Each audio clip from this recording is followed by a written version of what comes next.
Hey, what's up y'all? I'm Gambit, and today I wanted to help you find the best settings for Escape from Tarkov. I'll make a keybinds video at a later date. Today I mostly just want to keep this guide to the video settings. I've seen other guides out there, but most of them tend to show you their settings and move on. That might be fine if you're just looking to copy someone else's settings, but I like to know what each setting does so I can make an informed decision on whether or not something is best for my purposes. Now, if you just want to copy my settings, you can see them right here. I won't waste your time any further. Just do me a favor, and if this guide helped you out, leave a like and consider subscribing to the channel. Also, I stream on Twitch. Feel free to come check me out and we'll learn this game together. For those of you who care to know what each setting does and how they interact with each other and why you might want to use settings that differ from these, keep watching. So first things first, I've heard a lot that you can actually get better frame rates out of this game at higher settings. I tested this out and found out that in certain circumstances that seems to be the case, but the difference is negligible or highly circumstantial. But I'm not coming at this purely from the direction of trying to get the absolute maximum FPS possible. As it turns out, some settings actually make it more difficult to spot enemies, even though you get better FPS out of it. In those situations, I'm going to try to weigh the FPS loss against the edge it would give me in spotting enemies, which I think you can agree in this game is pretty important. This game doesn't really handhold you when it comes to spotting enemies. There's no red outlines or names above people's heads. You got to do it all yourself, so every little edge helps. So with all that said and done,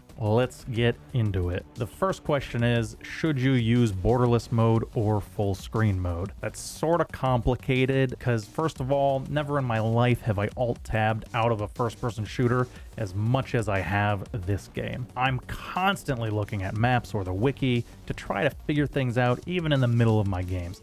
This makes Borderless pretty necessary to make the alt-tabbing a smooth experience. I don't have a huge problem with this either because my frame rate either doesn't dip at all or only dips by 2 to 4 FPS at most, and that's not enough on its own to be very noticeable. However, if you enable full screen mode and VSync in game but turn VSync off in your NVIDIA menu, you're going to uncap your frame rate and potentially go well beyond the normal max of 120 frames per second.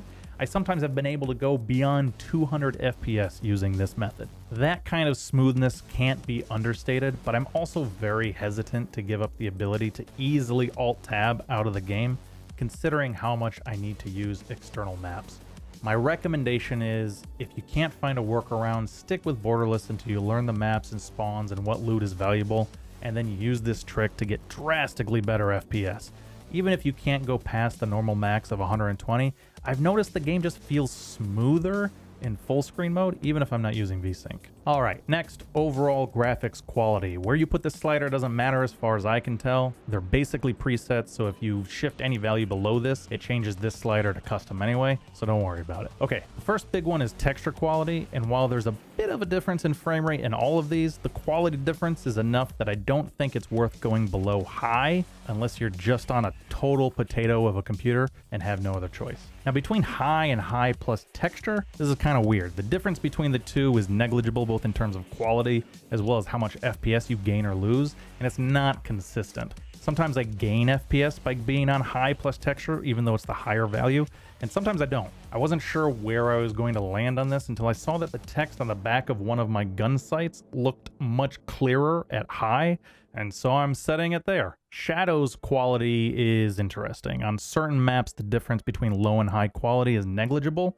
but shadows are definitely clearer on higher quality settings. Originally, I was going to recommend sticking with high, as that seems to be what most guides call for anyway. However, I did more testing on other maps like customs, and I noticed I was getting about a 6 FPS drop across the board going from low to high, and in certain areas, this increased to a crazy 15 FPS drop. This is even with shadow visibility set to its lowest setting.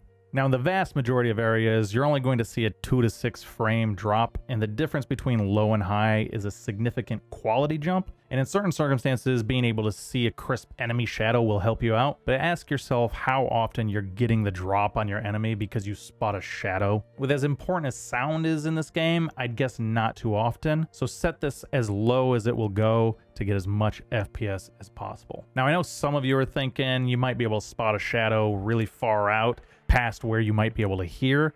But as you can see later on, we're going to be turning our shadow visibility way down here. So you're really not going to get anything out of that unless you go against the shadow visibility, in which case you're going to get huge FPS drops. So just take my advice, drop shadow quality to low, unless you know something I don't. Now, if you do disagree with me, let me know in the comments below. Maybe there's something I missed about shadows. If so, I'll update a future video or something. Next is object level and detail quality, and is the biggest tank of your FPS. At 4, I couldn't get above 92 FPS on reserve, and even at 3, I couldn't get above 96, even with turning everything else off or super low. However, this without a doubt affects how good the game looks, and there are differences to be found at every tick, some more subtle than others. Now, because not only are we looking for good FPS, but also the best settings to spot enemies, it should be noted that each of these provide different benefits.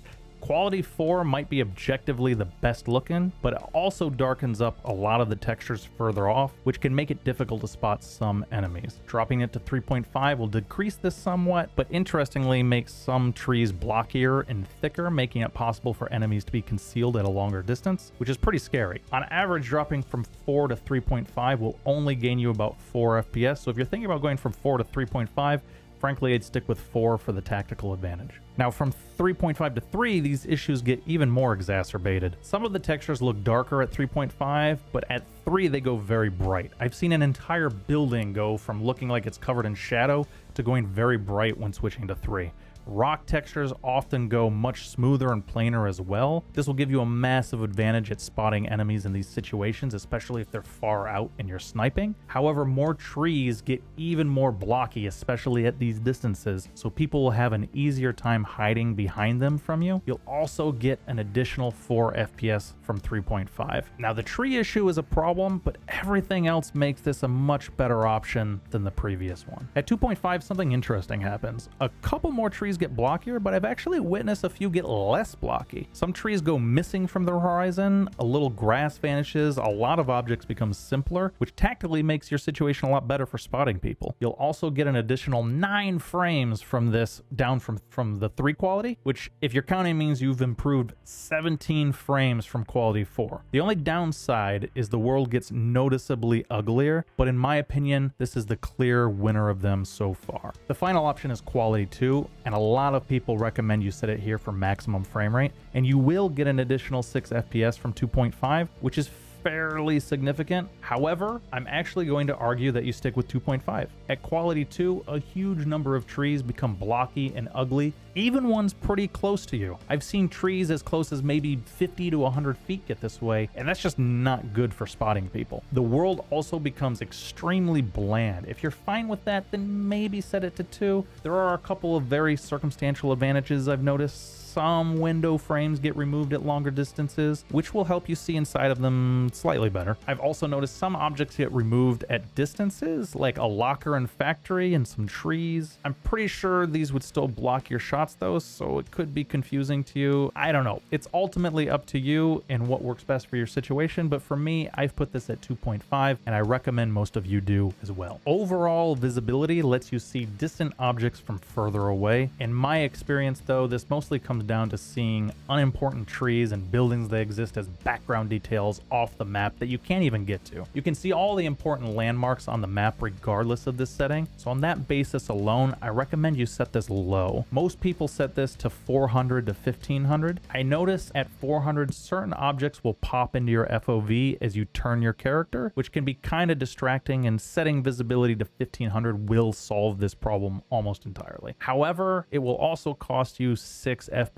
to make that switch. At 3000, I could never get past 82 FPS, even with LOD at 2. I'd highly recommend you set this to 400 for maximum FPS, and maybe bump it up to 1500 if the distant trees popping into view bother you that much. Shadow visibility determines how far away you can see shadows from. Turning it up to the max will really bring the game alive at the cost of about 4 FPS in very shadowy large areas like shoreline or woods. This isn't much of a difference, so I could see an argument for aesthetics winning out here, except that the shadows make enemies a lot more difficult to see in these woodsy areas. Also, very strangely, dropping it to the minimum will make shadows more crisp and detailed up close. I'd recommend dropping it to the minimum. Anti-aliasing is interesting. Off makes everything look terrible, especially grass. It's extremely distracting in the grass or when looking at a lot of trees. Worse, in these grassy areas, it can actually tank your frame rate to have it off. It's kind of counterintuitive because in most games, people are used to anti-aliasing causing reduced frame rate. However, anti-aliasing will smooth out the grass, which won't tax your GPU quite as much. When rendering each blade of grass with AA off, it actually has to work harder because no blending occurs, and there's so much grass that's very hard on your system. But even inside buildings where this isn't a problem and it doesn't occur, I don't notice much of a difference of FPS. Therefore, you should definitely have AA turned on in this game. Fxaa seems to be the best all around for frame rate, giving you about a 10 FPS boost over TAA on average. However, grass still looks pretty bad in Fxaa sometimes. I actually think for spotting enemies, TAA would be a bigger advantage over FX, but it's just not consistent enough. It's only in certain lights that this becomes an obvious advantage, but your frame rate is always going to be down about 10 FPS. Because of this, I can't recommend TAA, even though I think it looks a lot better and sometimes provides an advantage.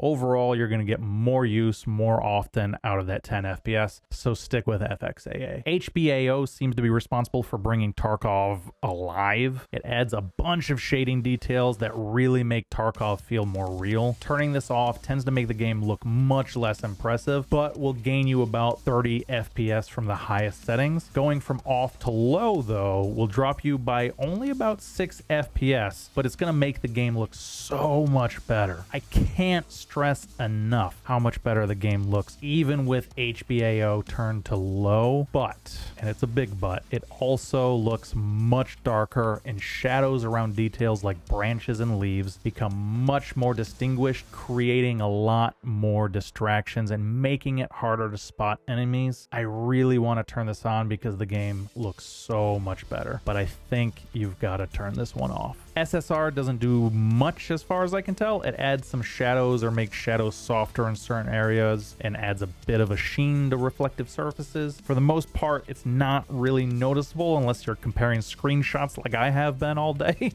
but it always drops your frame rate by about 10 to 20 FPS no matter where you are. There's no reason to leave this one on. Turn it off. The next one is Anisotropic Filtering. It's an incredibly subtle effect that makes objects sharper when viewed at angles. When turned off, the textures on certain objects get blurrier when viewed at a different angle, and some rounded objects always look slightly off. It's incredibly difficult to notice unless you're comparing screenshots and looking for it specifically. It's only going to cost you 1 or 2 FPS, so turn it off unless you notice it enough that it bothers you. Then who cares? It's 2 FPS. Turn it on. Sharpness is entirely up to you. It defaults to 0.7. Some people have recommended going down as far as 0.4. Some people claim going up to 1.4 makes it easier to spot enemies because things become crisper. None seem to impact in performance as far as I can tell. Pick what you like. I've gone with 1, but I might even change that as time goes on. Keep your FPS limits at the maximum unless you have a really good reason for turning them down. Z-blur, frankly, I can't even tell if it does anything. Just turn it off. Chromatic aberrations basically makes a bunch of stuff blurry unnecessarily, so turn it off. Noise is something I've heard 1 or 2 people say they like to leave on. Personally, I don't like it, so I turn it off. Do what you will. Grass shadows does actually impact performance negatively, but not by much. Around 1 or 2 FPS at most, even extremely grassy areas. Turning this on makes grass look significantly better, but it will also make enemies more difficult to spot in certain circumstances. Not so much if they're crawling around, but in the rare instance where they're like peeking a hilltop or something, you might have a harder time seeing them if this is turned on. Personally, I leave it off, but if having the game look gorgeous is more important to you, it's 1 or 2 FPS. You can turn it on. That's fine. That's it, you guys. I hope this video helped you out. If it did, leave it a like and don't forget to subscribe. I've been getting back into Tarkov quite a bit lately and plan to do a lot more videos helping you guys learn as I get better at the game. If you want to come watch my adventures in real time, come check out my Twitch page. And if you feel like joining me or my community for some raids, join my Discord server. You can get all my links in the description below. Until next time.